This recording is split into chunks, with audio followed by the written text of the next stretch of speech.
Kate Gilmore is in conversation with Amy, and I grabbed a few things that have been previously written about you, but I just thought it was so perfect that I can't add to this. This is great. So Kate Gilmore imposes upon her own physicality in post-feminist critiques of sex and gender. Gilmore shapes an aggregate of performance, video, sculpture, and photography with self-imposed restrictions and challenging objectives that recall the absurdity of dadaism, the hyperbole of political cartooning, and the rigidity of political correctness. Thus, Gilmore finds herself thwarted by high-heel shoes in a humbling endeavor to surmount a literary wall of her own construction. That's kind of specific to a piece, I believe, but it's metaphorically representational of a lot of the work. Gilmore not only animates the essence and suppositions of ego and id, but positions them in a duel for personal integrity. In her upcoming exhibition, Kate Gilmore, A Role in the Way at the Aldrich Contemporary Art Museum, debuts a new video and site-specific sculpture that is a record of private performance produced within the museum walls. The exhibition is presented in conversation with Richard Serra, and that's, of course, at the Aldrich Museum. So you were born in Washington, and this lady has shown pretty much across the board, internationally. You are everywhere. Advantage of video.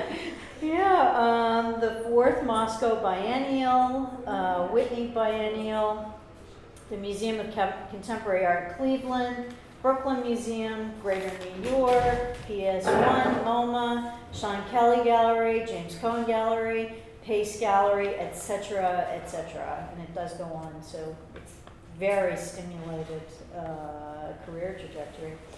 So Amy Smith-Stewart is the founder of Smith-Stewart, a nomadic gallery in New York, and an independent curator, educator, and art advisor. She has organized more than 50 exhibitions in museums and galleries. She was a curator at PS1 Contemporary Art, the Museum of Modern Art in New York, and a curatorial advisor for Mary Boone. I thought that was very interesting. Well, in any case, help me welcome our two guests. I'm just going to start by saying that Kate and I have now known each other for more than 10 years. We have had the great fortune of working together several times. When I was at PS1 Contemporary Art Center, now called MoMA PS1, and subsequently after PS1, I worked as a curatorial advisor for Mary Boone, and then also as a curatorial advisor for Peter Norton's collection, and then opened my own gallery and represented Kate Gilmore for the 2 years that I had the space on the Lower East Side, and then subsequently a year after when it was a nomadic gallery. And so I've had the opportunity to present Kate's work many times over the 10 years that we've been together and seen the work grow. We also both are on faculty at the School of Visual Arts, MFA Fine Arts. So in fact, when I first met Kate, she was working in the office at SVA. I had come in to guest crit with Marilyn Minter, and Kate was working there. And just to give you a little bit of an idea of why we are presenting Kate Gilmore's work at the Aldrich Museum right now, as you all know from what I just said, I'm obviously a big supporter, a big fan of Kate's work, but also this year marks the 50th anniversary of the Aldrich Museum. And in order to honor the legacy of the founder, Larry Aldrich, we decided to present contemporary artists alongside historic artists that Larry Aldrich once collected. And one of the artists that Larry Aldrich collected was Richard Serra. And the piece that Larry Aldrich owned, 3 Rolls for Filled Glass, we could not, it's in Japan, we were unable to present that work. Instead, we're showing Ben Pipe Roll, which is an early prop piece from 1968. And Richard Serra, of course, when I first started at the Aldrich, which was only a year ago, I spent a lot of time in the archive investigating what the museum showed back in 1964. Specifically, for the 50th anniversary, we're focusing on the first decade, 1964 to 1974. And I came across Richard Serra, and knowing Kate's work for so long and knowing the affinity, especially his infinitives that he uses to describe his practice, that Kate would be the perfect person. So I did a studio visit with Kate more than a year ago, I think, or a year ago, and we discussed his work in this specific piece, and Kate then proposed a project. When you come to the Aldrich, which I hope you all come, the show opens on October 19th, and the way that Kate works, the work has not been made yet. You will see it in relation to this beautiful piece by Richard Serra, and the way that we're presenting it, the gallery that Kate's piece will be shown, which will be the video, and then the sculpture, which was in fact the catalyst or prop for the action that happened inside the gallery at the museum.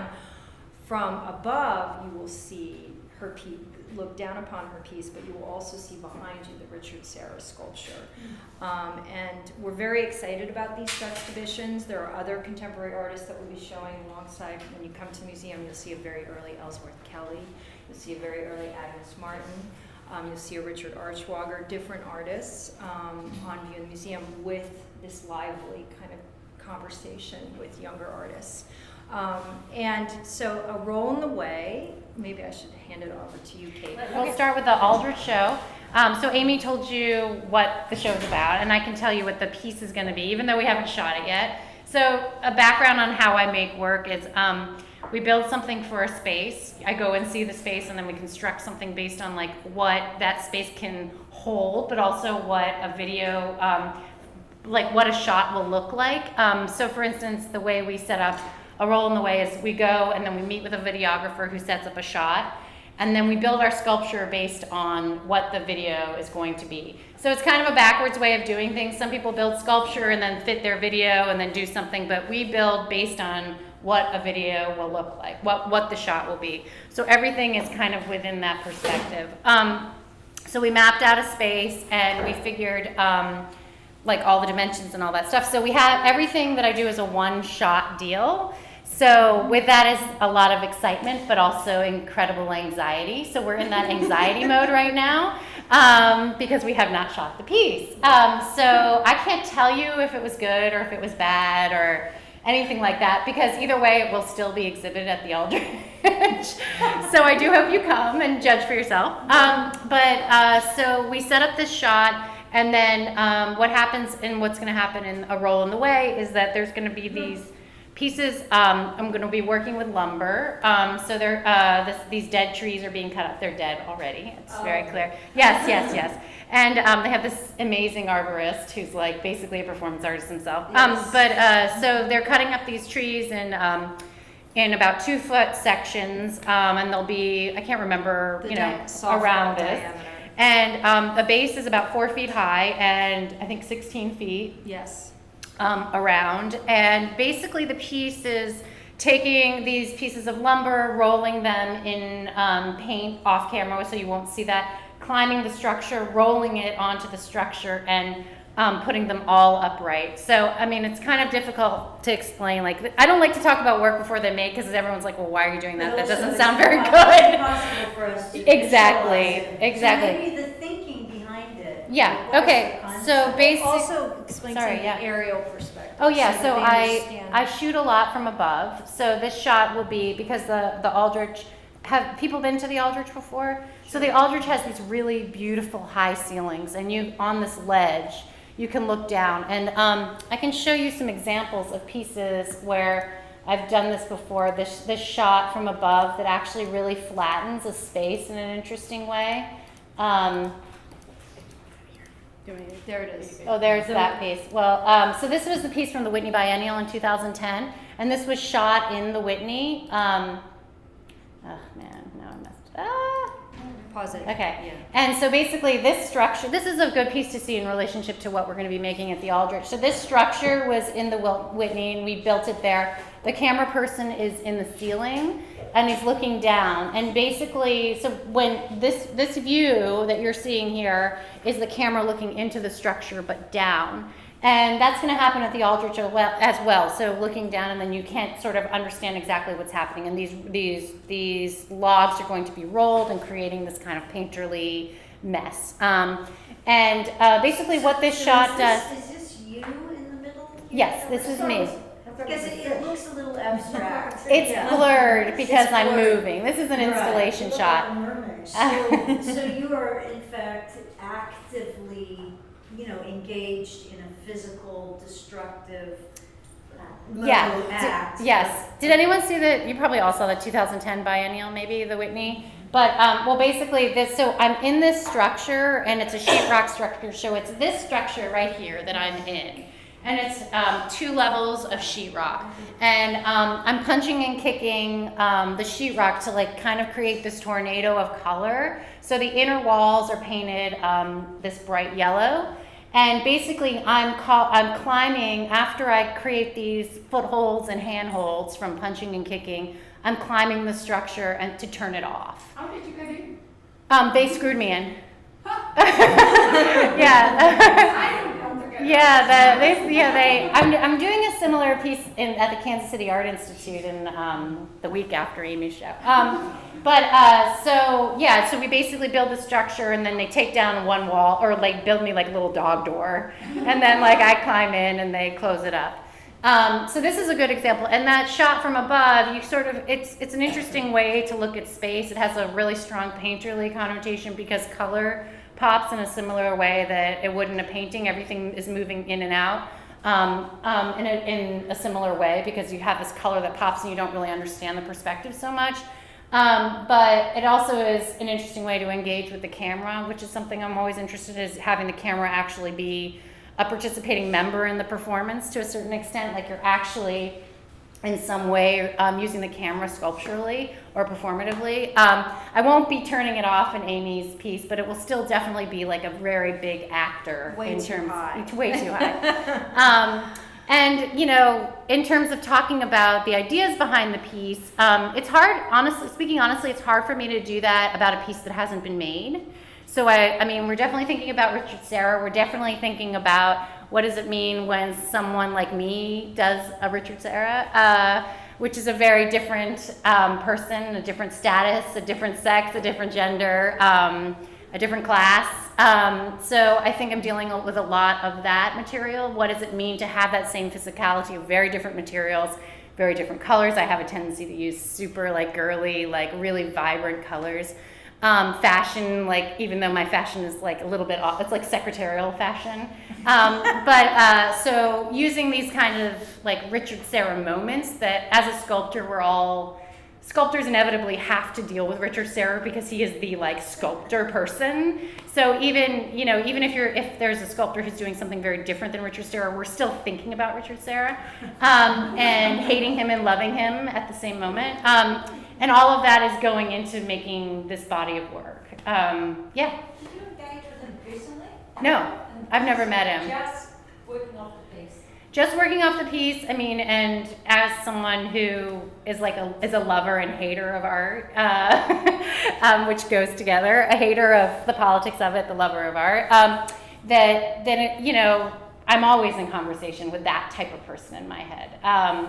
And the work is amazing, but the politics behind that work is also something that we have to deal with as artists, as women, as people making this kind of work. There was just this great thing that went around that my friend sent me. Maybe some of you were quoted in it. I don't know. Yes, Did you see this? Yeah, wasn't that awesome? It was fantastic. Do you want to tell them about it? Yeah, I just got a call and said, ask the question, if you think that sexism still exists in the art world. So I wrote an answer that was months ago, and I thought, well, I just forgot about it, And then I started getting emails from people who'd seen it. So all of you really should subscribe. It's the Art News, Artnet. it's the Artnet News, Yeah. and it's quite comprehensive and wonderful. but this is going to get a lot of attention, I think. This was all these What like did you fabulous say? women who were quoted. Say I yes. said that's why ArtTable exists. Ah. The shortest answer was Jeff Koons, somebody said. Yes, yes, I saw that too. Or Marilyn, what was Marilyn Minter? Was Marilyn like, is Minter. the Pope Catholic? Yeah, we can see whatever you want. I mean, yeah. Should I play them while we talk without audio, or You're other answer talking about questions? sculpture and performance and painting and various elements of your practice. Can you go back though to graduate school days and talk about the trajectory of your work and your practice and how, what your work started out as and how it evolved to what it is today? Sure. I'll do that quickly. Yeah. Spend too much time in the past. No, of course. So I went to I went to Bates College, which is a liberal arts school. I didn't start making art really until college. So I wasn't one of those artists that was born like with a paintbrush, you know, was doing whatever. I was like, I had to figure out that I was an artist. So I was a European history major, and I was a fine arts major, a sculpture major. Very traditional, ceramics, wood. I mean, similar materials. We talked about this in this interview we just did. Similar materials that I use today, but like in the way they were supposed to be used. I started doing art in undergrad, and then, but still had this like strong academic thing going on. And but then I graduated and realized like the only thing that made me somewhat sane was to really be an artist, but be an artist like a thoughtful artist. So I went to SVA for graduate school, which is like a very at the time it's changing, was a very making based program, and it was really, and Amy teaches there and I teach there too now. You're like really, it's a really studio based program, so you're working a lot and you have a ton of people coming by, and I was doing this like large scale installation work.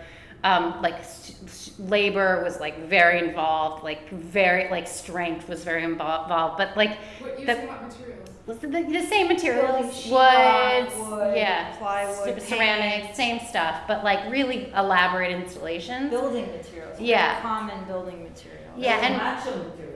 I guess, yeah, construction-y materials, yeah. And something that also involved a lot of my body to make them. Like I'm naturally very strong, so that kind of like real physicality in making.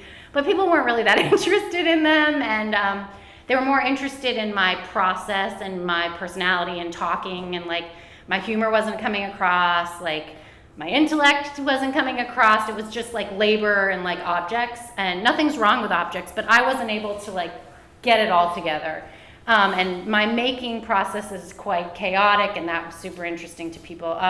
So I just had graduate school, everyone just came in and tore me apart all the time. Like it was like, make Kate cry at every moment you can. And she can take it, make her cry. And then it was like the second semester of my second year where I was like, you know, excuse me, fuck it, but I gotta do something here, you know. So I started doing these photographs inside these installations, and I was dressing up as Hillary Clinton a lot in graduate school, and I'm still kind of dressing up like Hillary Clinton, but I love Hillary Clinton. So Hillary was always in these different installations. So Hillary Clinton would be building like a mud hut, or Hillary Clinton would be in like Ted Kaczynski's Unabomber shed, like living on canned goods. Or I was doing Martha Stewart a lot. She was a bit too waspy for me, but like I did do Martha. So it was all these like women, these iconic women who were in these environments that sort of rejected them in some way. And then September 11th happened while I was in my studio, and I started making these pieces where these floors would drop out from under you. So you would, Hillary was in, and I was always in this business suit kind of thing. I mean, growing up in Washington, D.C., that's kind of like my thing. And so these business suits, Hillary characters, she would be on these floors, and she would be like trying to hang a chandelier. But like you can't hang a chandelier if the floor drops out from under you, or trying to build like a table. So that was like the first thing, and that was video and installation. And then it was like, it combined everything I was interested in. It still had that real physicality of making. It had this like funny, hilarious quality, because this woman who has everything together was like falling apart. But it had this real political thing going on. Like, what does it mean when why is this woman working so hard, and why is everything she's doing rejecting her? And basically from that point on, I kind of have been building on that language. Like, what does it mean for these characters to be in these environments that are, in one sense, like fighting her, but also she's transforming them in some way that they actually become collaborative. Hey, can I just ask Yeah. you, was it clear, like via wall label or press release, that it was Hillary Clinton? Or No. it It's was like just, a blonde it's my lady? head thing. Okay. Yeah, no, it wasn't so So you specific. couldn't It was more put it just in like the form. pantsuit or the business suit. I also, my mother is like a version of that. So like, I was also dressing up like my mother, There you probably. go. Yeah. But, so it's, this Washington, like, Power person. it's just like a woman power person who's still of that of that 1950s generation. Like my mother went to Wellesley, Hillary Clinton went to Wellesley. Every woman in my family went to Wellesley. It's like that certain woman that still was sort of conflicted. Like, remember Hillary Clinton was still pretending to bake cookies when she was like, so I was interested in that woman. Like clearly she was not baking cookies, but she still felt like she had to tell people like she made some cookies today, and everyone was like, Hillary is not making cookies. So I mean, I'm interested in that era of women, like who was very torn, but also like incredibly ambitious and successful, but very much torn between the past and the present. Hillary would love to know that you're obsessed with Every interview I've given, I mean, Hillary is mentioned in some way, except her. Did she? No, and I also love, I'm a Clinton, obsessed person. Now, But yeah, so I think guess I went off course, of course, No. but, okay. One thing I think, even though people for some reason when they meet and see Kate, they don't always, there's a disconnect between looking at her videos and thinking Right. this is the same person, even though clearly it is. But Kate has always been the sole protagonist in all her videos. I think that's really important for people to recognize. When she first did the Public Art Fund Performance Commission Yeah, I'll show you that. in Gramercy Park, not Gramercy Park, Bryan Park, she actually choreographed and directed the performance. She doesn't do live performance. All of these performative videos happen privately in her studio or in the gallery or in the museum. And when she first started making work out of grad school, they were happening in her studio. So her studio became the stage, the set. And she was making the prop and then with a camera on a tripod shooting the video.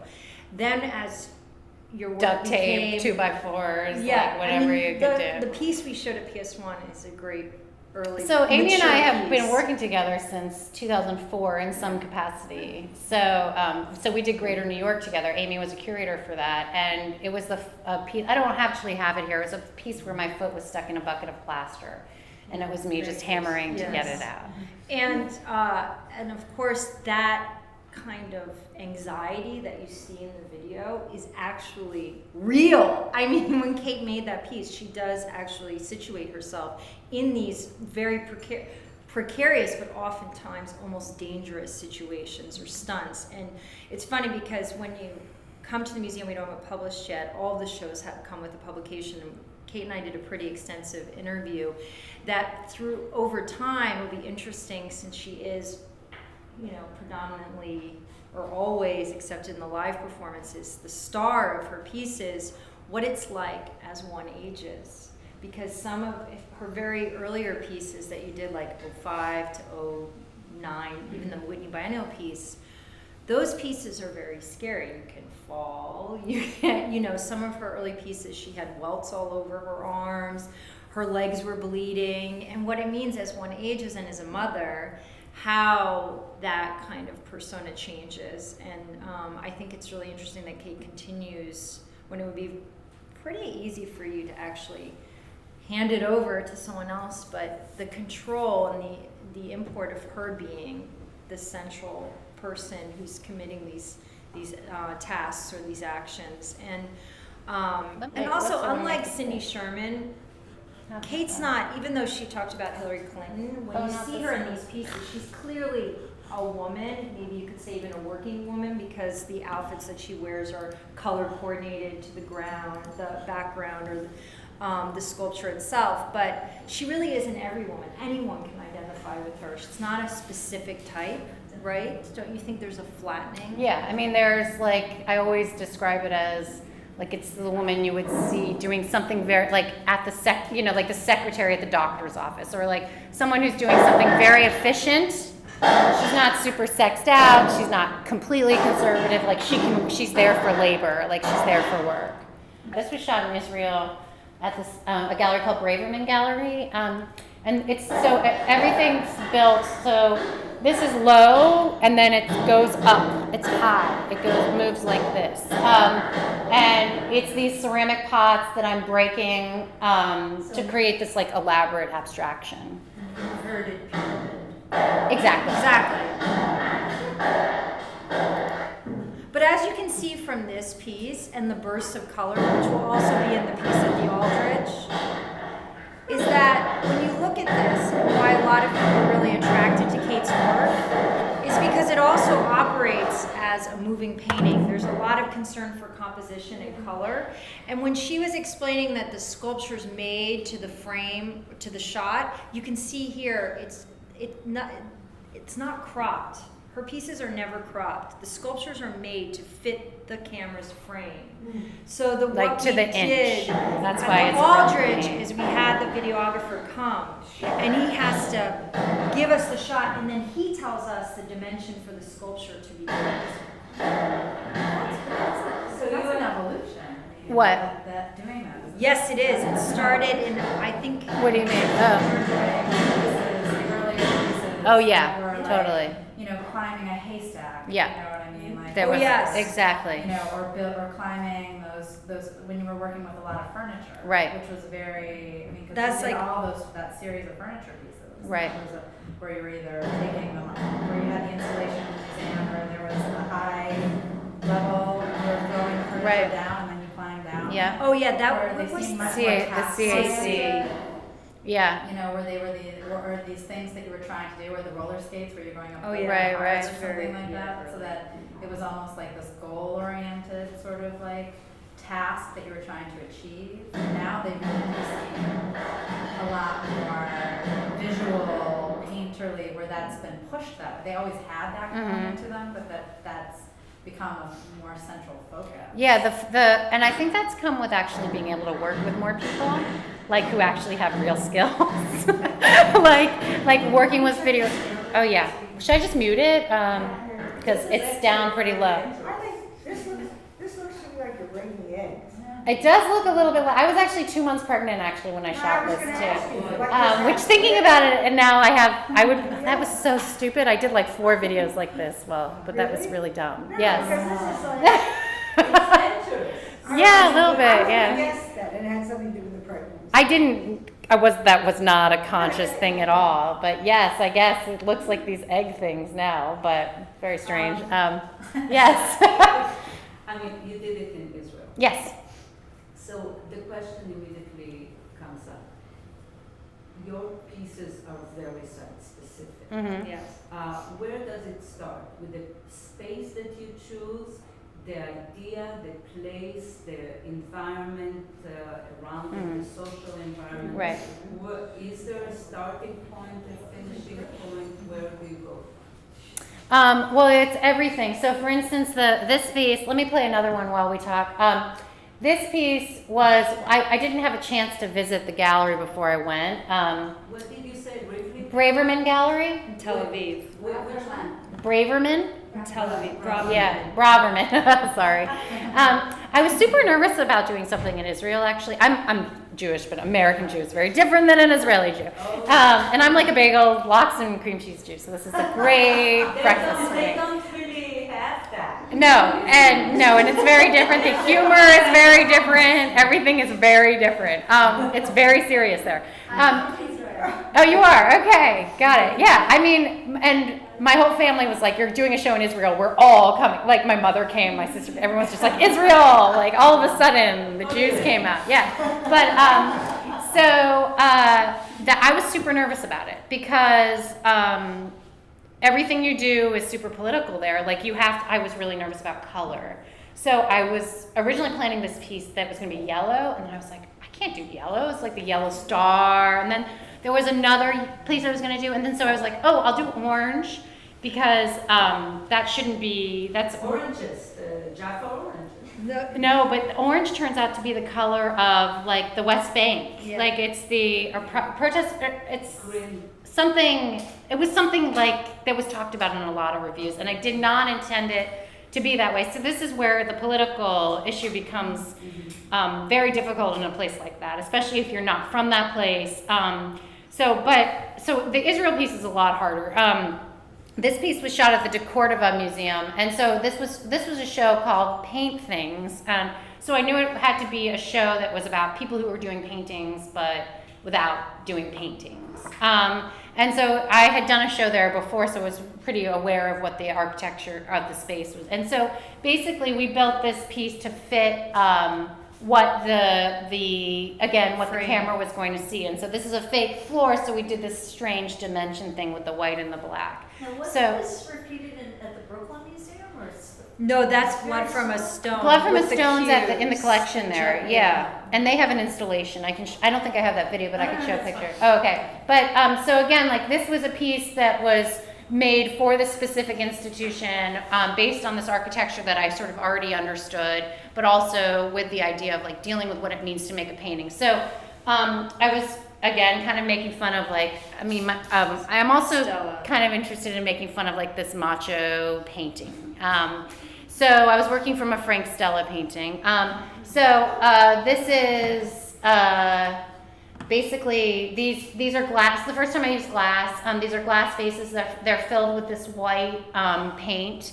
And I'm like laboriously walking up and down, lining it up, like, oh, it's so hard to make a painting. I should say too, we are going to show two. Yeah, this is going to be there. This yeah. is going to be at the Aldridge too. We're showing this piece. I'll show the other. Yeah. And then another video just to give context to the new piece, and they're both from 2013. Yeah. And you'll notice that most of Kate's pieces are made for museums and on site at, this Yeah. is at the De Cordova, the Right. other one was at Love the Cleveland. Yeah. When you are saying you are going to show this piece, Yes, are you going to show the video or you're going to make a whole new piece? Just the like video. that? just the video. I do keep all the sculptures. They're either the sculptures are very large, so I make enormous sculpture, video, and performance, which is not the this a smartest thing in the sculpture? world, And photography. and photography.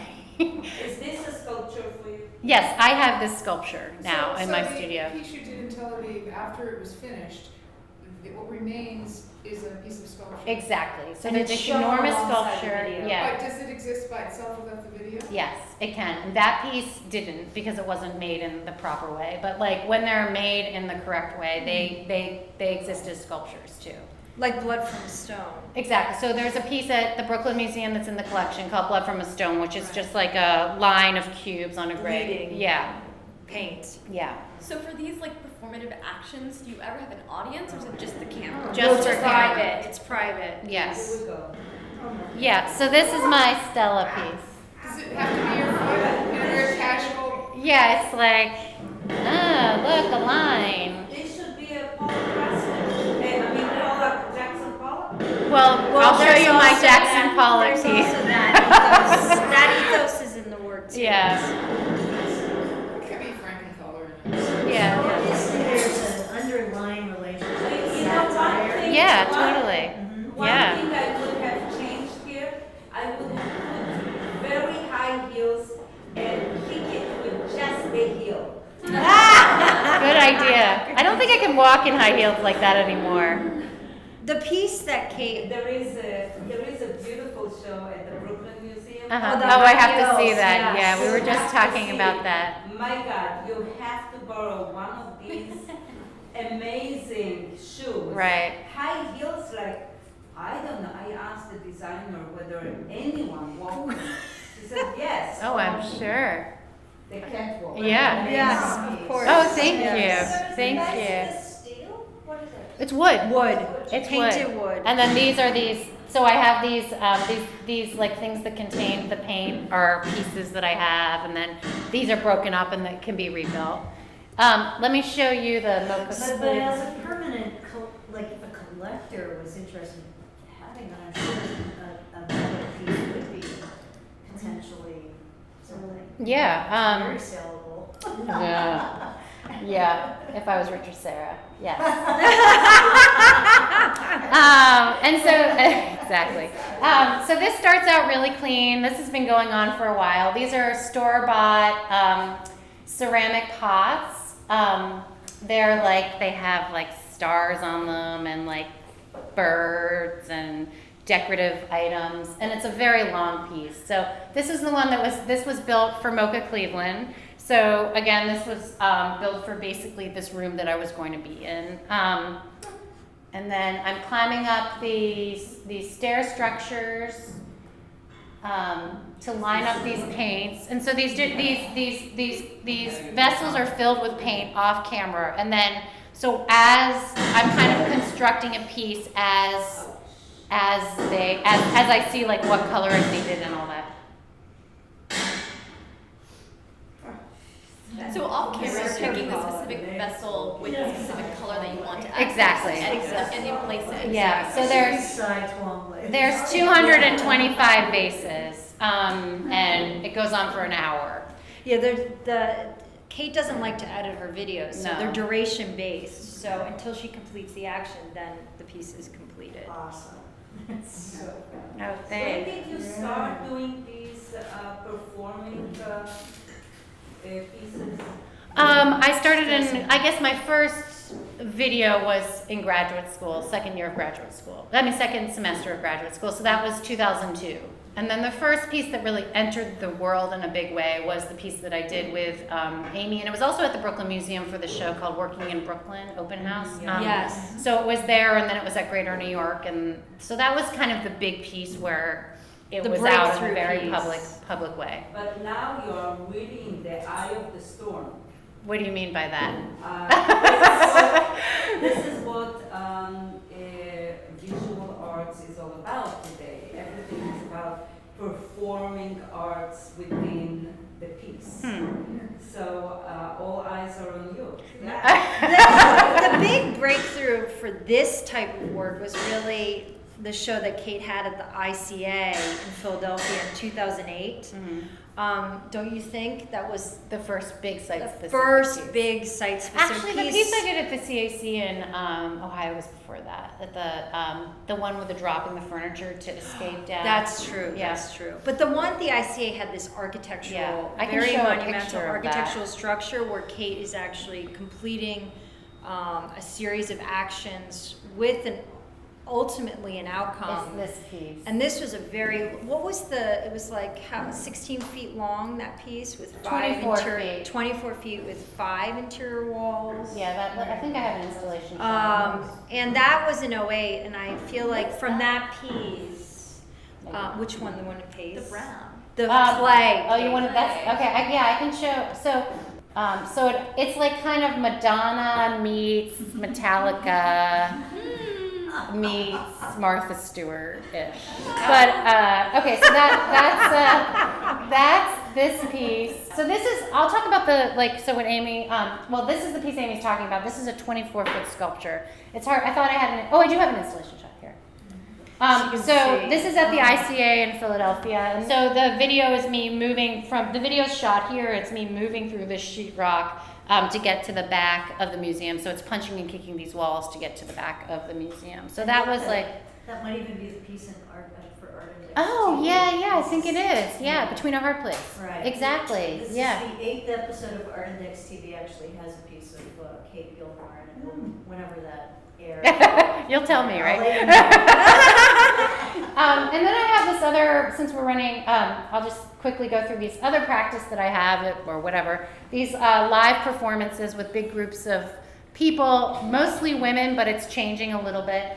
This was at Bryant Park, and this was 2010, while the Whitney was up. And then this is through Public Art Fund. These 10 women, I can't remember how many, I think there were 7 women.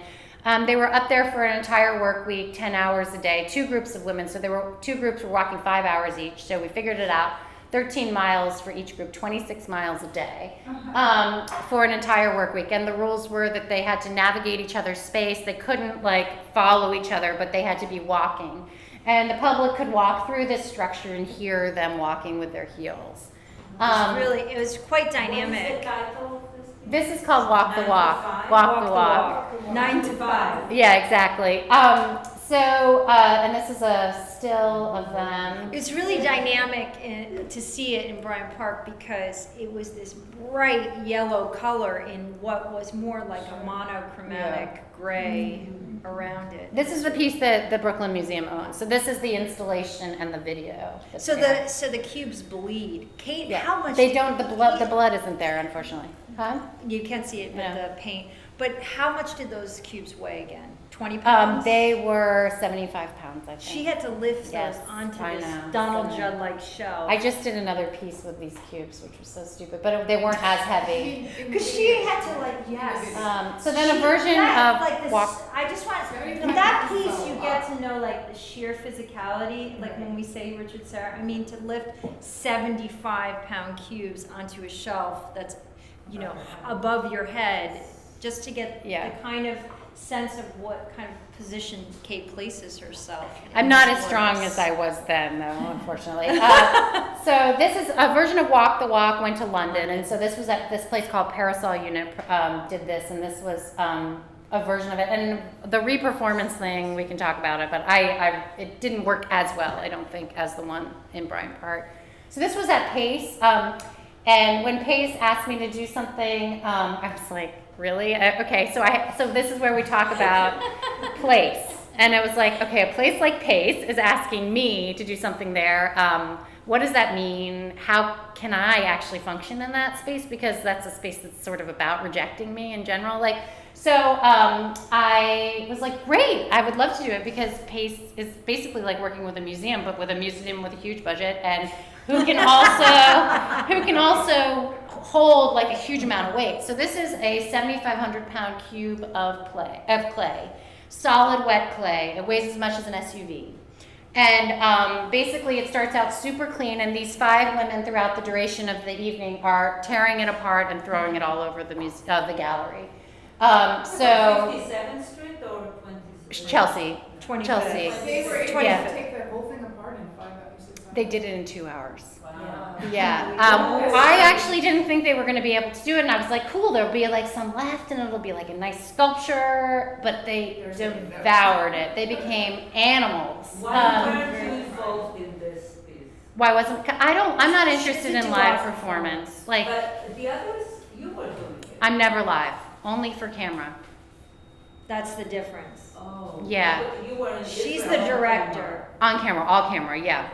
I've done live performance many years ago, and it's just like not for me at all. Like, It looks like a camera too, no? well, these are photographs, yeah, and then, but yeah, so these women were amazing. So this was this piece. So I do these projects with these big groups of women, and then we did it for video too, which again, the re-performance thing, it didn't work as well. This was a piece that was at the Weatherspoon Museum. This is actually on a This is a great billboard. piece. It's on a big billboard at Socrates right now. They do the billboard when you walk in, so they have this piece there. And basically you walked into this museum and you just see a white wall, nothing very exciting, and you turn around and there's these women built inside the architecture of the museum for the duration of the show. So 3 months on and off, these women are built into the wall, just standing there. You should say just quickly Yeah. something about the photographs because you do have, they're not stills, they're actually photographs that are taken of. Oh yeah, so I don't do videos of performance, I only do photographs of performance. Okay, so one Yes. for instance, especially the one in Israel. Yeah. Are you Israeli? And the manager who was there. and Okay. So on. So while you were doing it and the video was shooting and going, there weren't any people around to No, see you. it's a performing? private. It's The private. videographer is there. And then, so people then will come and see the dissolved piece. I mean, the They'll see the cracked sculpture down in a piece video. and the video Yeah, only. yeah. Ah, what a mess. No, really. I would have loved to see you in action, especially in Israel, and everybody like, ooh, whoa. Yeah, but you like become a little, this is exactly, in it. I know, and that's my issue with live performance is that even though I'm a sucker for live performance, like I love live performance, and the harder core performance, I'm like, I am there. However, there's something about being the circus freak that makes me very nervous about performance. So, and also like there for the, I don't want to say the shock, but like, I guess that would be the shock of like, oh my God, this is so crazy. Oh my God, this is so dangerous. Oh my God, you know, these are breaking. And I feel like for some reason I was able in video to be more vulnerable and to reveal more because I have a way of controlling the shot and controlling what people see more. So, you know, I'm interested in, of course, like, people realizing the physicality of what's happening, but I'm not interested in that being the only, like, the biggest thing that they see. Like, for me, it's this physicality in combination with this beauty and this really formal stuff and also this art historical stuff. And so I guess for me, when these live performances happen, I find it more difficult, at least in my work, I find it difficult for all of that to be on the same playing field. Because I do this when I look at live performance, I'm like, holy shit, Marina is hardcore. Like, Yeah. but I'm not thinking about, look at that behind her, look at that structure, like, look how she's referencing this, like, what does this mean about, like, where this is situated? Like, I'm looking at her. It's the Marina show, which I'm all about the Marina show, but I'm not so into that for my own work. But she also departs, as do you, from the point of endurance. Right. You know, Well, which- she's much more. Right. I'm not, and that's the other thing, like, while I love that work, and that's the work I've always been attracted to, I'm not interested in just the durational aspect of performance. Right. So I'm like walking the line between all these different ways of making work. So yeah, time. Okay. So we have time for one more question, or a few like quick questions. You were halfway through saying that you do the video pieces privately and you take stills of the performance pieces. Do you have stills of the video pieces? I don't sell video stills, or in terms of, I don't make video stills. I make photographs of like the installations. Yeah. Or so they're like there'll be the, you know, this is a, I'll Of the give you an sculpture. example. Yeah, exactly. That's a photograph. Right. The end, these like very pictorial things. Yeah. But I don't do video stills. So it's video photographs of like end product sculptures, the large sculptures, performances, and then the performance existing in photographs. Okay. Yeah. So has there ever been like an action that you've completed that you just deemed unsuccessful for some reason and not wanted to show, especially if it's like a site-specific piece that's supposed to go on view? Yeah, but it still has to show. Yeah. Especially when you do things on site. So this Aldrich piece will show, regardless. It happens less and less now that I have people who are helping me a lot more. When I was doing everything by myself, it was like a shit show. But now I'd say it's that the failure has been incorporated into the work. So Right. even if it's a failed Chance. piece, somehow it becomes still part And of the failed in the sense of not failure as a work of art, but failure maybe Right. in accomplishing the task that was set out by Kate herself within the work. Sure. I think there's a real distinction in that because it's the way that you define failure in this sense. Yes, totally. Not failure as a work of art, but maybe failure in completing the task that you were Right. attempting The to goal. do. Right. The goal. Yeah. Which not always we, as the audience, when we see the aftermath, are even aware of what the original goal was. Kate Right. is really the one who is aware. Right. Right. But I think. Oh, Yeah. I'm sorry. No, I was just gonna say, I think that all artists operate within success and failure, and I think that line is what everyone who works creatively is constantly balancing, and I think that that's why the work is so surprising and intriguing and exciting, because it does that, because it has that element Right. to it. Thank you. Thank you. No, thank you. Thank you. They really-